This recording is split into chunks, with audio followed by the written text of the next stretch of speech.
With Obama, there wasn't really a change. With a woman in the White House, will that change things? Oh, Hillary won. I didn't hear that. She won? Maybe she did. Yeah, I mean, Anti-Flag as a band has a pretty steady mantra of believing that history isn't shaped or changed or built on the backs of presidents or prime ministers or popes or CIA kingpins.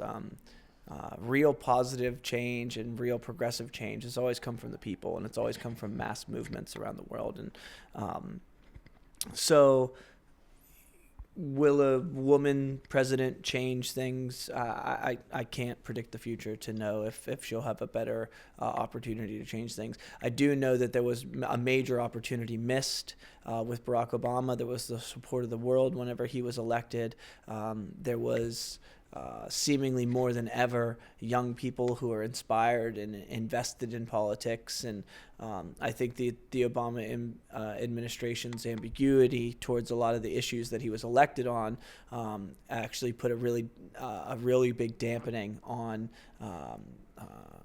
the amount of people who were invested in the political system and wanted to see it work. So I think that Bernie Sanders is tapping back into that, and he's being a candidate for young people to really rally behind, which is really interesting and ironic because he's such a crazy looking old white guy.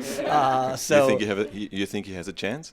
I think that as it stands now, for certain, and I know that we're both registered as Democrats, so we can vote in primary elections, and Bernie Sanders would be getting my vote in the primary election.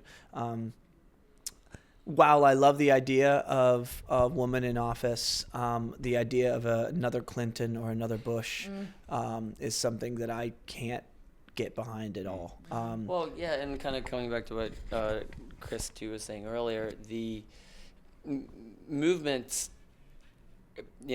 I think where we're going to have our change, it's not going to be whether it's a male or a female, a black person or a white person. It really is going to come from the people in the form of movements. And what we've seen is the Black Lives Movement has forced politicians to address inequality based on race in America and a prison industrial complex, which is completely unjust. We Occupy Wall Street has forced politicians now to address the issue of wealth inequality.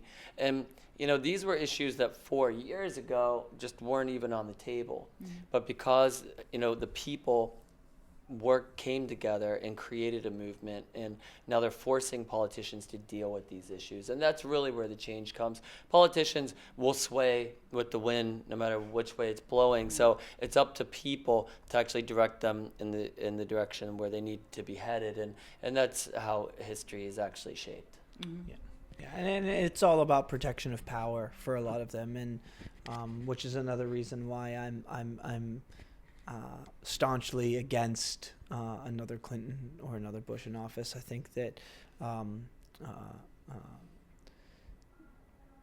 dynasty politics is not democracy in any sense of it. So the further we can get away from that and the closer we can get to holding politicians accountable for the decisions that they make, I think that that's going to be a much clearer vision of what democracy is and what democracy can be. Moulin Chat!